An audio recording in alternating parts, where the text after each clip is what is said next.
occasionally I like to reminisce about my comedy showbiz past. And this just popped into my head. And it takes me back to this very particular time in my career. I just did, we weren't even recording, and I did a very stupid, silly bit. And I'll explain what that was in a second. But it immediately reminded me of this time, I think back in maybe 1993 or 1994. And is when my show is first starting. And a lot of younger people don't know this, but when my show first premiered in September of 1993, it was new, it was very raw.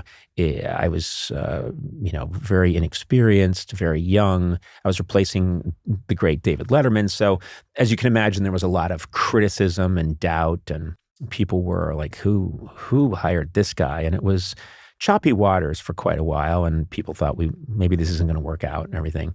And then Dave invited me on his show. His show was on CBS, and it was the big #1 show at the time. And this was a big deal to get to go on Dave's show and, promote the show that we were doing a couple of blocks away, his old show. It was a big deal. And so I was thinking of what to do, what stories could I tell? And then it's just a total, because I was always goofing around, it's a total joke in the writer's room. I acted out doing something where I said, what if I just went out? And again, I wasn't serious, but what if I just walked out there and David Letterman, if David Letterman said, all right, well, this next gentleman took over our old show on at the late night show that's on at 12:35 on NBC. And I think, please welcome Conan O'Brien. And there's the band is playing Paul Schaefer. And I walk out and I shake Dave's hand and I sit down, and Dave says, so Conan, how do you like the new show? And I say, and this is, you might have to check out Instagram for this, but whatever, but because I'm going to act it out. That it's at Team Coco podcast. At Team Coco podcast. Yeah. And that he would say, welcome, Conan. How's it going over there at the new show? And I'd say, well, Dave, I got to tell you, I just think. Oh my God. You glitched. Oh my God. Why would you think this? What is wrong with you? And absolutely freeze. And the reason this came to mind is just before I froze, I used to like to do is say, I got to tell you something, and I would freeze, and I got pretty good at it where I could really freeze and commit to it. And the whole idea is I would freeze, and I would not have told Dave beforehand or his producers or anybody. Oh man. And so I was pitching this as, the way I love to pitch, this is the worst thing I could do? Yes. Yeah. So I'm pitching this. The writers are laughing really hard. And Robert Smigel, who's the head writer at the time, and, brilliant head writer and everything, said, you have to do it. Oh man, I'm nervous already. And I was like, what?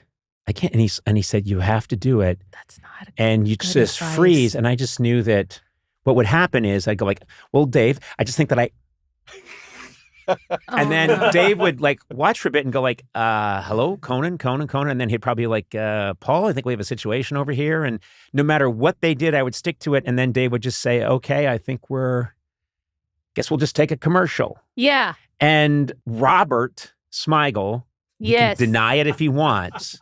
Robert Smigel said, not only should you do it, you have to do it. Oh, God. You have to do it. And I was saying, I don't think I can do that. I'm barely not getting canceled now. Yeah. In fact, we were canceled at one point for like 30 minutes by NBC in Burbank, and then they realized they didn't have a replacement. So, I'm not even hanging by a thread. They had to stick with you. They were like, we literally don't have another person. Drive around and try and find someone. But that's how bad it was. So I'm not just hanging by a thread. I'm hanging by a thread of a tiny thread that came off that thread. Why would Rob think that's... Because Robert thought it was so great and revolutionary and would just no one's ever done anything like that. It would be like an Andy Kaufman, and I would stick to it, and I would. And you would never unfreeze the entire time? I would not unfreeze. They would go to commercial. They would probably just say get the fuck out of here. Yeah. I would go across the street, and that America would in that moment realize he has broken the sound barrier of comedy.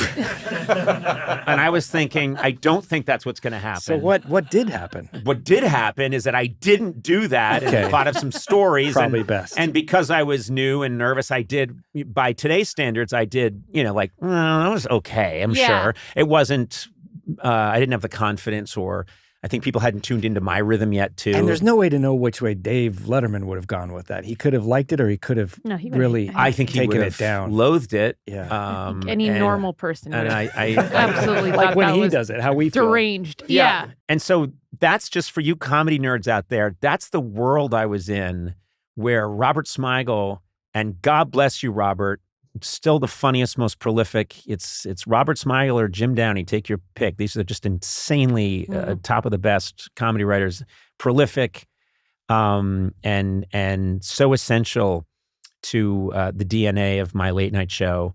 That he was pushing me to do that. That's crazy. And if I had said to him, "Okay, I'm going to do it," he wouldn't have stopped me.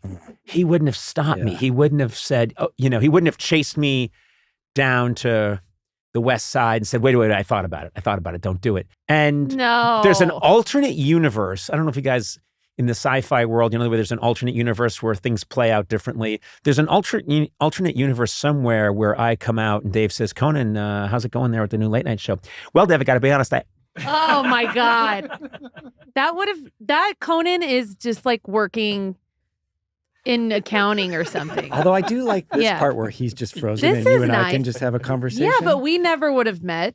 No, for that's sure, true. But 'cause we he have it would've- now, so let's not waste this talking about him. Yeah. And maybe you and I could just talk about some nice Which things. comedy bit do you think triggered that memory from? Do you think it was Sanitized Pirate, or when he picked up the tissue and went, No, tissue, I barely even know you? I did hold a wet wipe that's in a perfect square to my eye during one of the breaks, and I put it over my eye and said, hey, check it out, Sanitized Pirate. I do it sort of a la Robin Williams, Sanitized Pirate. Yeah.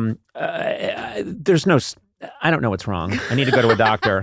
And there is a hospital half a block down from where we do this. It's very close to the medical center. We need to get me there. But that is just, I'm just telling, longtime fans that that maybe there's a 1% chance it would have catapulted me into a new realm. That's the thing, is there is that You'll never know. tiny chance where it could have been this stellar, almost pre-viral moment. But there's also this big chance of like, oh, wait, who is this guy? What's he doing?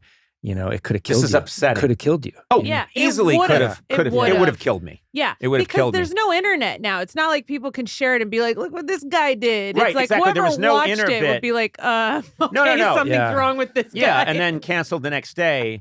Internet can sometimes save you because people can be really upset about something, and then the internet rallies behind you, and they realize, oh no, people out there get what he was trying to do. Anyway, that's just something that came to mind. I wanted to share it. I thought that was worth that's our a nice time. memory. It makes Robert look crazy. I love you, Robert. You're a genius, and who knows? Maybe you were right. We'll never, ever know.